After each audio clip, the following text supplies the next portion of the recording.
week ago, I just started having a back pain, very low, minor back pain.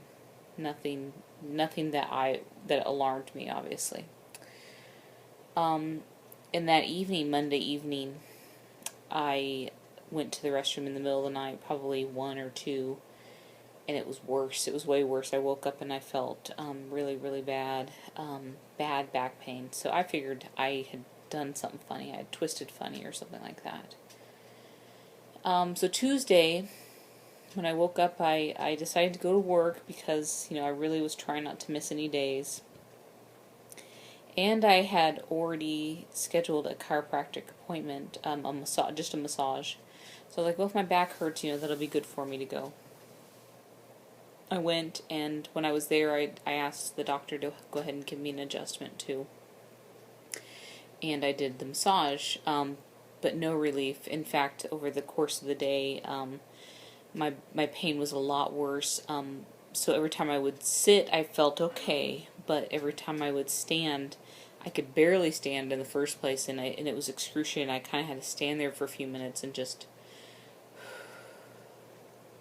get over the pain in order to just walk, and walking was horrible.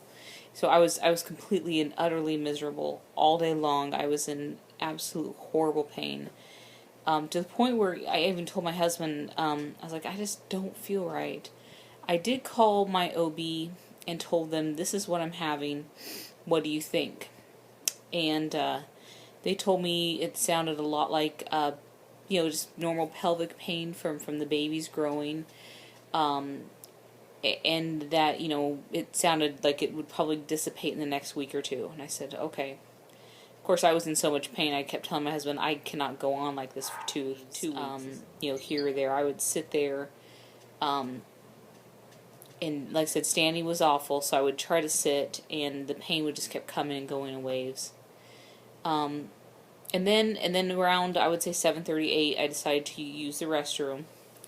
And when I used the restroom, and after I wiped, I had quite a bit of, I would say it was probably my mucus plug. I had quite a bit of mucus, snotty looking mucus plug stuff.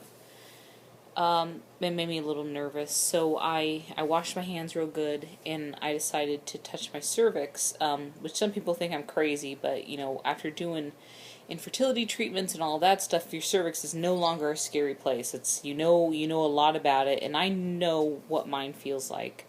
But I was just curious to see, if it was really a lot of mucus there and stuff like that. So I touched my cervix, and well, I didn't actually. I felt around and I could not feel my cervix. All I could feel was a bubble, a weird bubble feeling. Bubbly type thing. It's hard to describe. I panicked at that point because I had read somewhere that someone had something similar happen, and what she was feeling was her baby. Her baby sac was coming out. So I panicked, and I called, I tried to call my doctor. This whole thing went terrible. I tried to call my doctor, and they're on call. So they called me. We chatted over the phone a little bit. And they really couldn't tell if anything was wrong from what I was describing. And maybe I'm terrible at describing stuff. I'm not sure. But she said, for peace of mind, definitely come in and we'll look at you. And I said, okay. So my husband and I gathered up and drove to the hospital, which is out of town. Technically, we had chosen a different hospital because we just liked the quality care better. So so we drove. It's about 30 minutes. Got there, got into the room. They put fetal heart monitors on me. We could still hear both heartbeats. They put a contraction monitor on me, and they were picking up some contractions, very minor contractions, which I found out later on was the back pain I was feeling. All that pain I was feeling, that was labor. That was contractions. Towards the end, it seemed like they were going to send me home because it sounded like they thought I was having like a urinary tract infection or kidney infection or something like that. Because the heartbeats were fine, the contractions were really small. I think this is just my guess. No one said this to me, but it just seemed that's the way the thing was going. the midwife, one of the midwives from my doctor's office came by, and she's like, oh, yes, let's do a vaginal exam too real quick and see the bubble thing that she's talking about. Finally. So she did that, and she said that my cervix was very thin. It had thinned out, and I was dilated. And yes, what I was feeling was one of my baby's sacs. Baby A. They admitted me immediately. And then I had to wait for the doctor to come in. And the doctor also did an exam, and he said the worst news of our lives. He said, it looks like you're losing the babies. Especially since the one had already come out slightly. We didn't know what to do other than cry and be upset. He said that we had two options. We could break the sac and start the labor process. Or we could just wait and let it do its own thing, because I had already started technically.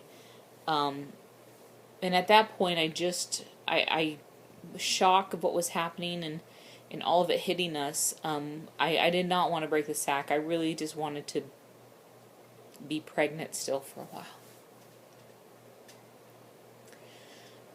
So he said, okay, this was late by this point, because, I mean, I had called the doctor initially before we left the house. That was close to 8 o'clock. So by the time the doctor came, this was like 10. So he said, okay, we're just going to stay here. I'll come see you in the morning, and we'll go from there. Okay. The doctor came to us in the morning and said that he had an option for us. He said we could deliver baby A and just see how baby B does. My babies they have separate sacs, they have separate placentas. They since they're separate and baby A is the one that was coming out, baby A was delivering, we could try it and see what happens. Of course, my husband and I said, okay, let's do that.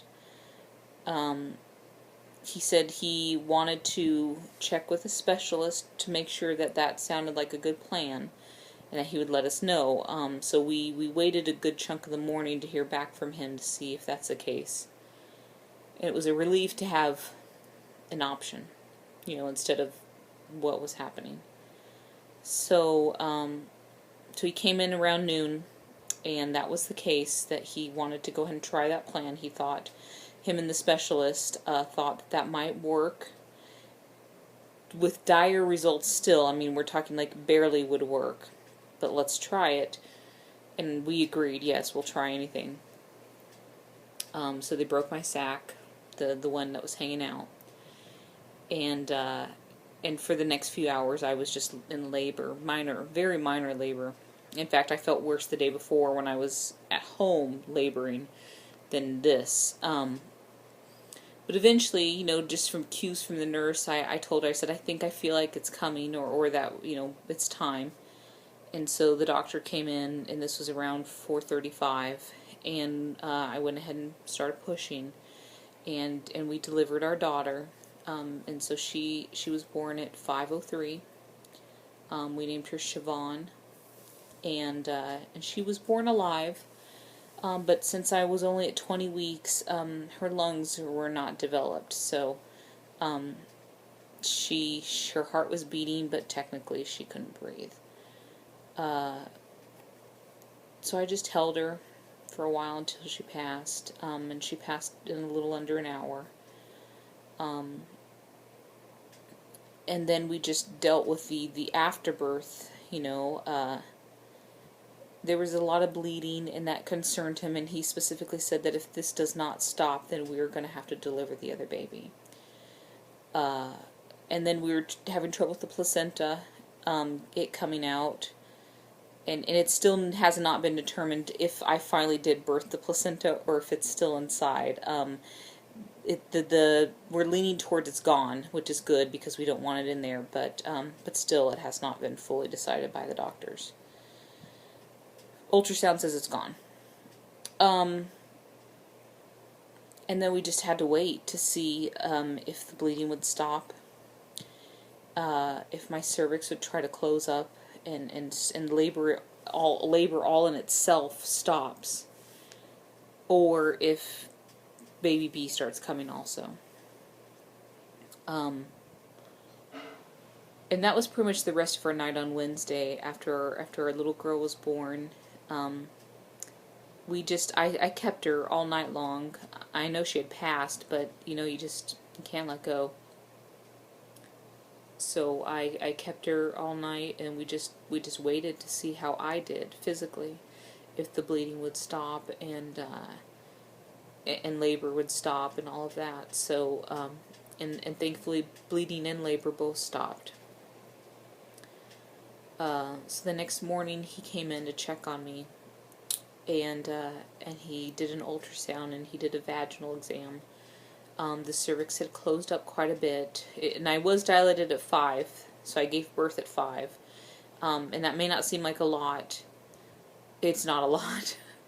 But my baby was also very small. She was not a full-size baby, so I was able to deliver her at 5. It wasn't easy. I did experience real birth and pain and all that without any drugs, so it was not easy at 5. I think I would have been a lot more comfortable if it was bigger, but 5 is fine, and but it had gone down quite a bit, and it had firmed up. The cervix had firmed back up instead of being really thin and soft. It had firmed back up. And he said everything felt good, cervix wise. He did an ultrasound to check on our son that's still in there, and he looks good. Healthy, no issues. His sac wasn't like getting close to the bottom or anything, and he wasn't coming out, and the cervix closing made a big difference on that. And yeah, we were just good, doing good. So he finally got his anatomy scan, and every bit and piece of him was perfect. And with our daughter Siobhan too, everything was perfect in her. There was nothing wrong with the babies at all. Both babies were perfectly fine and healthy. It was just me. It was my cervix. It gave out in a way, and that's what the specialist told us, that there was nothing we really could have done. It just, with the 2 babies, probably there was just too much pressure, and the cervix gave way. So that breaks my heart that there's nothing wrong with my baby girl. She was perfectly healthy. So she said that since he's doing so well and stuff, we're gonna try to release me for bed rest at home. And our goal is to keep him cooking, to keep him in uterus as long as humanly possible, so that nothing happens to him too. This has pretty much been the worst experience of my life.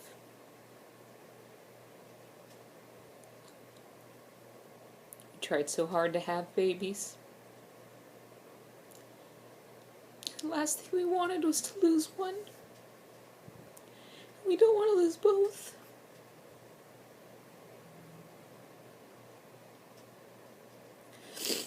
So it's excruciating what we're going through. And it's so hard to grieve the one baby and then have hope for the other baby at the same time. It's this strange emotion. The feelings are weird. I can't even explain it, and I'm sure this is a strange situation anyways. I mean, how many people do you know lose a child and then have to fight for a child all at the same time? Yeah, it's a lot. I just wanted to give you an update on how I got to this point. I'll probably do another video in the next day or so. I don't have anything else better to do.